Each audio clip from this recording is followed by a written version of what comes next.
Layers of atmosphere, ये हमारी पृथ्वी है। ठीक है, सबसे पहले कौन सी लेयर आती है? सबसे पहले आती है ट्रोपोस्फियर, जिसको क्या कहते हैं? क्षोभ मंडल कहते हैं। फिर कौन सी आती है? फिर आती है स्ट्रेटोस्फियर, इसको क्या कहते हैं? समताप मंडल कहते हैं। इसके बाद आती है मेसोस्फियर, इसको क्या कहते हैं? इसको मध्य मंडल कहते हैं।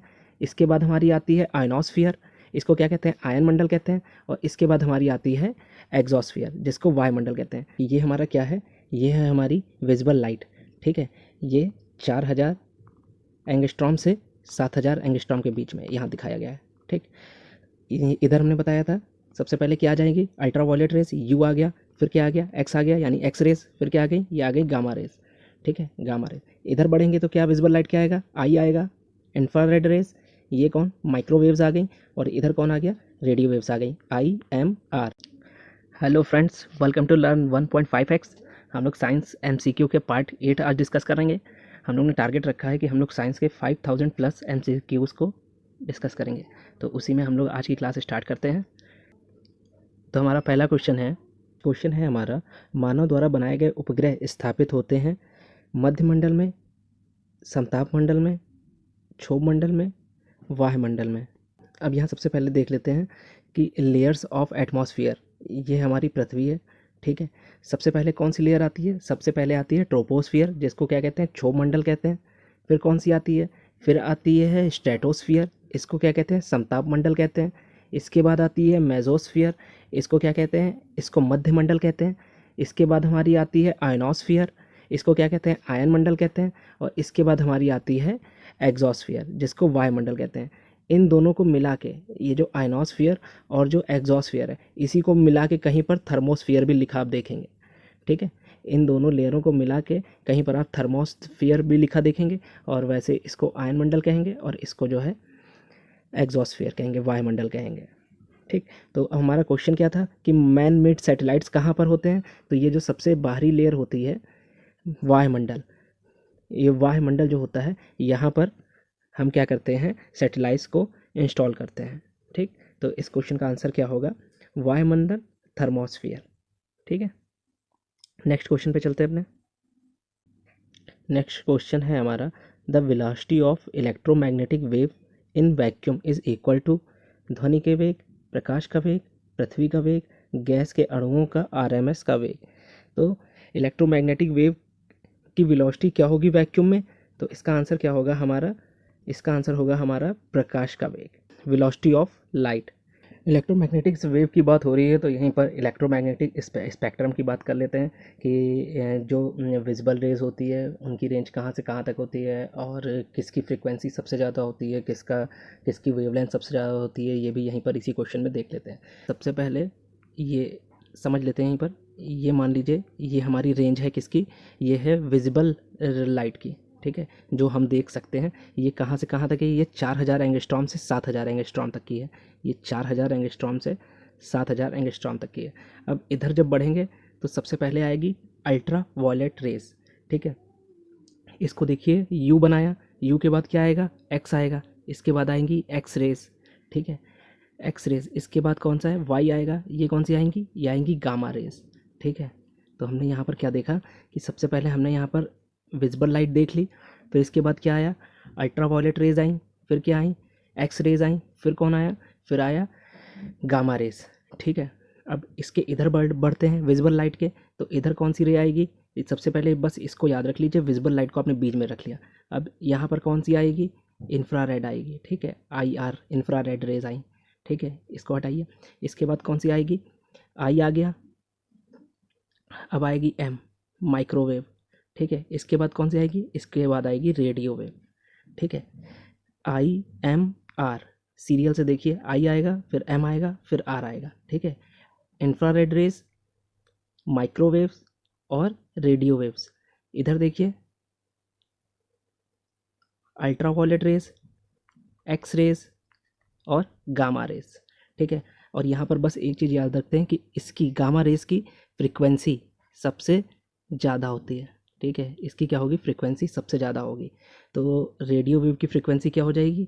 सबसे कम हो जाएगी। ठीक है, और गामा रेज की वेवलेंथ सबसे कम होगी।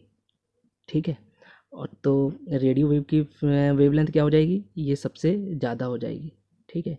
ये क्या होगी, इसकी वेवलेंथ क्या होगी, सबसे ज़्यादा होगी, ठीक है। ये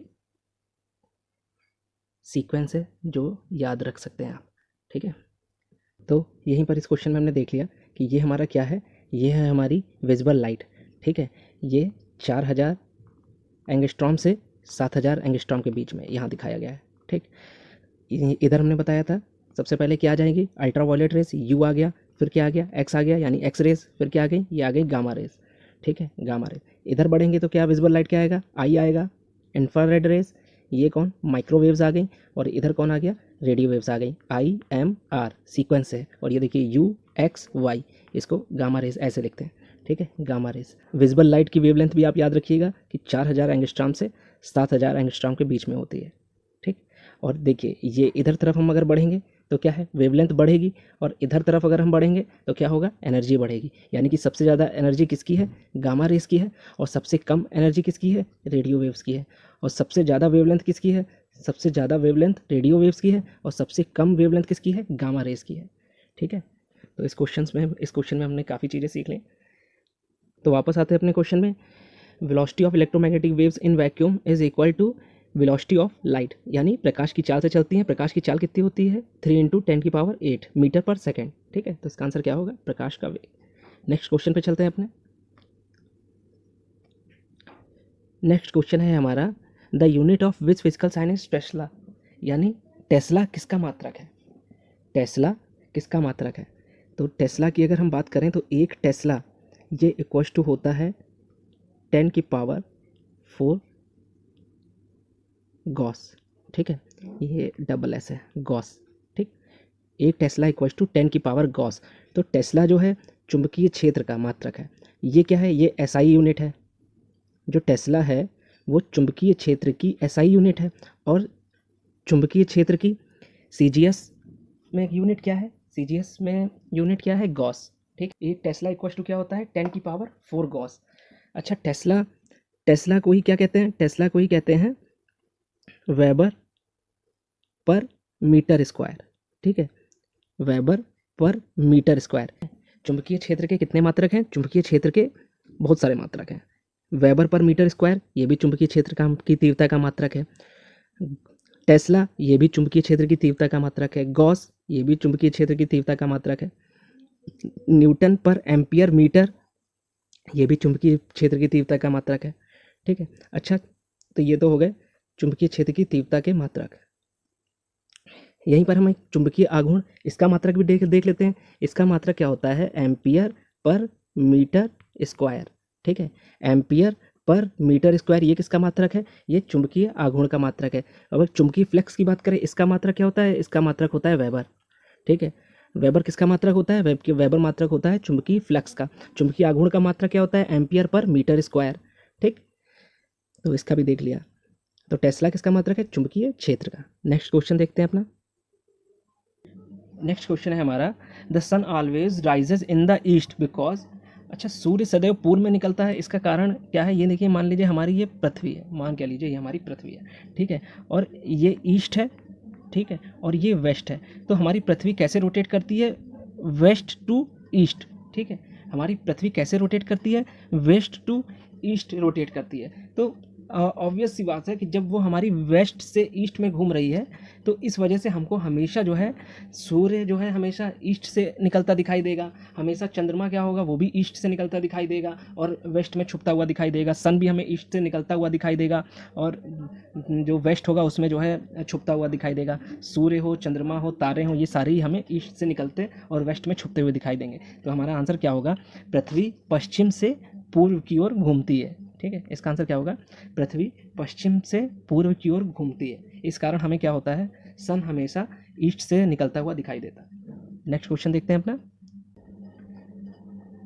नेक्स्ट हमारा क्वेश्चन है, what is the difference between the same tune played on the sitar and the veena. सितार और वीणा पर बजाए जा गए, सितार और वीणा पर बजाए गए एक ही स्वर में किसमें अंतर होता है, ठीक है। तो ऑप्शन क्या है, तारत्व, गुणता, तारत्व और गुणता दोनों में, इन दोनों में से किसी नहीं। तो इसमें आंसर क्या होगा हमारा, इसका आंसर होगा हमारा गुणता। सितार और वीणा पर बजाए गए एक ही स्वर में किस में अंतर होता है? गुणता में अंतर होता है। अगर वीणा की बात करें तो भारतीय संगीत का प्राचीनतम वाद्य यंत्र कौन सा माना जाता है? वीणा को माना जाता है। ठीक है, भारतीय संगीत का प्राचीनतम वाद्य यंत्र। और सबसे पहले जो है सितार को अमीर खुसरो ने बजाया था, उसको नाम दिया था, इसीलिए सितार के लिए जो है अमीर खुसरो को जाना जाता है कि सबसे पहले सितार का आविष्कार किसने किया, तो अमीर खुसरो का नाम आता है। तो फ्रेंड्स, आज की क्लास यहीं समाप्त होती है, और अगर आपको समझ में आई हो तो वीडियो को शेयर करिएगा, चैनल को सब्सक्राइब करिएगा, लाइक करिएगा, दोस्तों तक पहुंचाइएगा ज़्यादा से ज़्यादा। तो मिलते हैं हम लोग अपनी साइंस की नेक्स्ट क्लास में, तब तक के लिए take care, bye bye, thanks for watching, bye bye.